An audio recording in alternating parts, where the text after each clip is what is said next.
নরসিংদীর পলাশে প্রাণবন্ত ফাইনাল ফুটবল টুর্নামেন্ট, দুই দলই যুগ্ম চ্যাম্পিয়ন।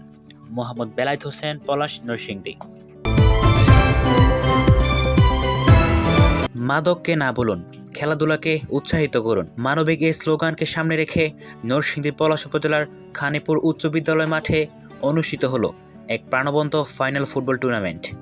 শনিবার 13 সেপ্টেম্বর বিকেল 4টায় শুরু হওয়া রোমাঞ্চকর ম্যাচে মুখোমুখি হয় স্থানীয় দুই শক্তিশালী দল, খানিপুর ইয়াংস্টার একাদশ বনাম বালিয়া সেঞ্চুরি স্পোর্টিং ক্লাব। খেলা শুরু হতেই মাঠের চারপাশ কেঁপে ওঠে দর্শকের উল্লাসে। আক্রমণ প্রতি আক্রমণে ভরপুর ম্যাচে উত্তেজনা ছড়িয়ে পড়ে গ্যালারি থেকে মাঠে। নির্ধারিত সময়ে স্কোরলাইন সমতায় থামে 3-3 গোলে। পরে টাই ব্রেকারেও দুই দল 5-5 গোলে সমান থাকে। শেষ পর্যন্ত আলোক স্বল্পতার কারণে ম্যাচ পরিচালনাকারী রেফারি উভয় দলকে যুগ্ম চ্যাম্পিয়ন ঘোষণা করে। খেলার উদ্বোধন করেন প্রধান অতিথি খানিপুর উচ্চ বিদ্যালয়ের ভারপ্রাপ্ত প্রধান শিক্ষক মোহাম্মদ হুমায়ুন কবির। বিশেষ অতিথি হিসেবে উপস্থিত ছিলেন ঘোড়াশাল পৌরসভা যুবদলের সভাপতি মোহাম্মদ মাহমুদুল হক মোমেন।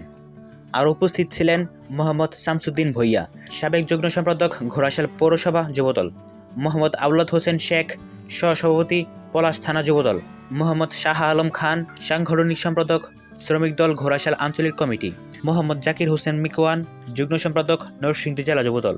টুর্নামেন্টের সফল আয়োজনের পেছনে গুরুত্বপূর্ণ ভূমিকা রাখেন স্থানীয় তরুণ মোহাম্মদ মেহেদি ও মোহাম্মদ আকরাম সহ বিভিন্ন সামাজিক সংগঠনের নেতৃবৃন্দ। খেলা শেষে অতিথিবৃন্দ যুগ্ম চ্যাম্পিয়ন দুই দলের হাতে ট্রফি তুলে দেন। এ সময় বিশেষ অতিথি মোহাম্মদ মাহমুদুল হক মোমেন বলেন, যুব সমাজকে মাদকের হাত থেকে রক্ষা করতে খেলাধুলার বিকল্প নেই।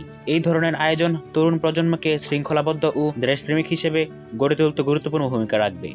তিনি আরও বলেন, খেলার প্রাণবন্ত আয়োজন ও দর্শকের উচ্ছ্বাস প্রমাণ করছে খেলাধুলাই পারে সমাজকে সুস্থ ও মাদকমুক্ত পথে এগিয়ে নিতে।